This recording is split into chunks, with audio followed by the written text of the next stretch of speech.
Hello tout le monde, c'est Jordan et bienvenue dans cette toute nouvelle vidéo dans laquelle on va parler d'habitudes.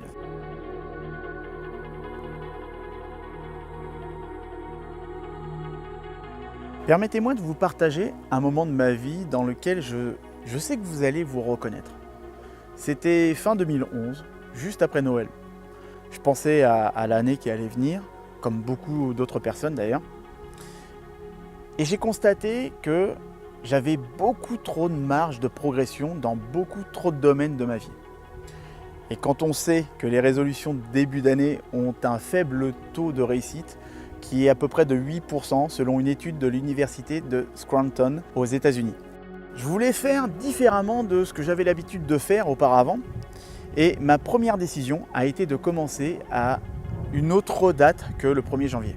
Les dates de début arbitraires, ça ne me convient juste pas. Le 26 décembre, voilà, j'ai pris la décision que je voulais péter la forme le 26 décembre. Ça faisait depuis la fac que je n'avais pas fait de sport et comme beaucoup de personnes, ça me faisait un peu culpabiliser. Je me suis fixé l'objectif de faire une séance de sport de 30 minutes, ce qui me semblait plutôt infaisable. Je n'avais pas de motivation, j'avais aucune énergie et je culpabilisais encore plus et je me sentais même bloqué. Puis je me suis souvenu d'une technique découverte dans un livre que j'avais lu en bibliothèque. D'ailleurs, j'ai oublié le nom.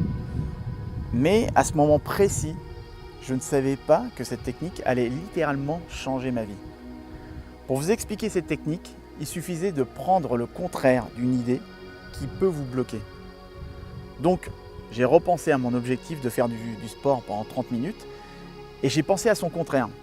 Alors attention avec ce que je viens de dire, car peut-être que vous vous dites que le contraire de 30 minutes de sport, c'est de se goinfrer de junk food sur son canapé devant la télé. Non, non.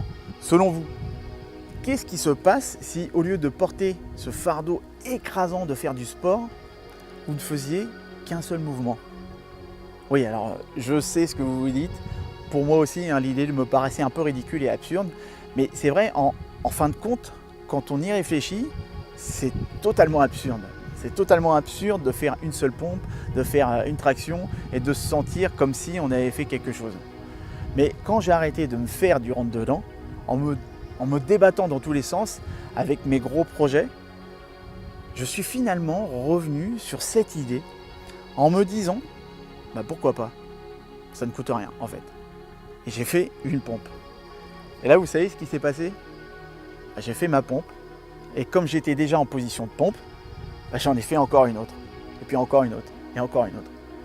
Et après cela, je me suis échauffé et j'ai décidé de réessayer encore une fois. Et comme vous l'avez deviné, j'ai fini par en faire plusieurs autres. En fin de compte, j'ai fait une séance de sport de 30 minutes. J'ai berné mon cerveau. Je lui ai fait à l'envers en quelque sorte. Et je me suis dit, mais est-ce que je viens de transformer une pompe en une séance de sport de 30 minutes? Ouais, tu l'as fait. Et à partir de là, le défi une pompe est né. J'ai continué sur ma lancée, je me suis dit tiens pourquoi pas lancer un blog en écrivant mes avancées et de tout ce que je voulais voir apparaître dans ma vie. Puis j'ai lancé le défi à mes lecteurs pour qu'ils le fassent une fois par jour, pendant 1 an, pour se créer de nouvelles habitudes. Et j'ai influencé beaucoup de personnes dont beaucoup ont eu des résultats. Et ça m'a même valu de passer à la télé sur France 5. Bon, maintenant, j'ai fini de m'entraîner seul. Je me suis inscrit dans une salle de sport où j'y vais, du moins j'essaye d'y aller 4 fois par semaine. Et je suis en pleine forme grâce à ça. Et à ce moment, j'ai compris pourquoi ça marchait. Je me suis toujours intéressé aux neurosciences et j'étudie constamment pour mes coachings. Donc, quand j'ai lu le livre, Le pouvoir de la volonté, c'est pas le livre dont je vous ai parlé, c'est un autre livre dans lequel se retrouvent pas mal d'études qui démontrent que la volonté est une ressource limitée. Et c'est là que tout a commencé à faire sens pour moi. Je n'arrivais pas à me lancer dans cet entraînement de 30 minutes parce que ma volonté n'était pas assez intense ou suffisante ou elle était épuisée. En revanche, je pouvais faire une pompe et la suite à faire une séance de 30 minutes. Vous me suivez? Parce qu'il me fallait seulement une petite dose de volonté pour passer la première, après quoi mon corps et mon esprit ont fini par abdiquer en quelque sorte en cessant de résister à cette idée. Et comme vous l'aurez compris, ce concept ne s'applique pas uniquement qu'à l'activité physique, mais à tous les aspects de votre vie, que ce soit financier, familial, au niveau de votre santé, professionnelle, tous les domaines de votre vie que vous souhaitez améliorer. Et le meilleur moyen pour tirer parti de cette technique, c'est d'en faire des habitudes. Et qu'est-ce qui est le plus important que les habitudes? Rien en fait. Vos habitudes représentent la moitié de vos comportements. Et des comportements que vous répétez régulièrement, ce qui impacte positivement ou négativement votre vie. Les habitudes sont le fondement de votre existence et si ces fondations sont faibles, vous ne serez pas heureux avec votre façon de vivre. Et vous savez pourquoi la majorité des personnes ne parviennent pas à changer de vie et à se créer de nouvelles habitudes? La raison, c'est parce qu'elles essaient d'en faire trop d'un coup.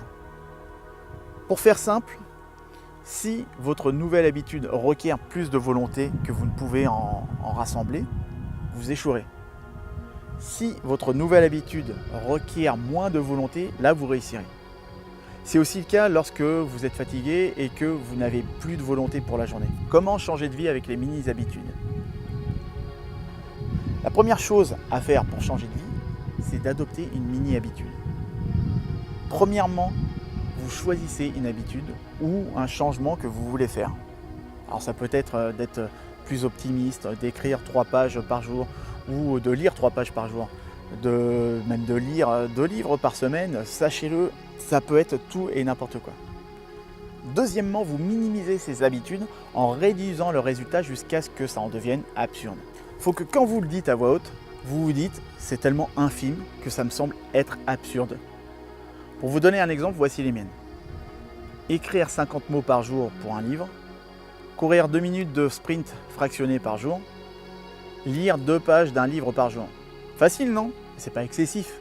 Je pourrais même compléter cette liste en à peine 10 minutes en tout. Et jusqu'à aujourd'hui, j'ai répondu à ces exigences quotidiennes 100% du temps. J'ai en effet écrit entre 1000 et 2000 mots pour le livre, j'ai sprinté 30 minutes de fractionné et lu 10 à 30 pages par jour pour ces 15 jours d'affilée. Il y a quelques années, je ne lisais pas du tout et j'écrivais pas du tout. Mais voilà, maintenant c'est le cas. Et cela fonctionne parce que votre cerveau se fait berner et mord à l'hameçon. Il se dit « Oh, seulement 50 mots? Ouais, ça va, on peut faire ça. » Et puis vous commencez. Et vous constaterez comme moi qu'une fois que vous avez commencé, de bonnes choses peuvent se passer et se produiront pour vous. Donc voici 10 idées de mini-habitudes quotidiennes que vous pouvez adopter.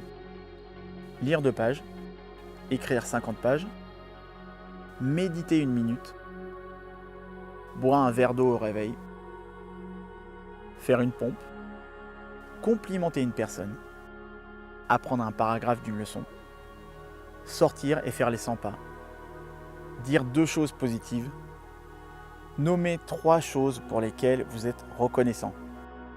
Gardez à l'esprit que vous pouvez transformer presque tous les domaines de votre vie, à condition de changer une seule habitude à la fois.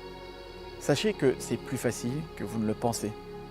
Alors lâchez prise avec la pression et les attentes et autorisez-vous à commencer maintenant. Merci d'avoir regardé cette vidéo un peu particulière, parce que je voulais en faire quelque chose qui sorte un petit peu du discours que j'ai l'habitude de faire sur les habitudes, parce que je me rends compte que beaucoup de personnes ont de mauvaises habitudes ou se laissent un peu dicter leurs habitudes par leur inconscient ou leur environnement. Reprenez contrôle sur vos habitudes et vous reprendrez le contrôle sur vos comportements. Merci d'avoir regardé cette vidéo, likez-la, partagez-la, pensez à vous abonner à ma chaîne, commentez-la aussi, ça me fera toujours autant plaisir. Et puis quant à nous, on se retrouve pour une prochaine vidéo. D'ici là, prenez soin de vous, profitez-en et osez briller dans votre vie.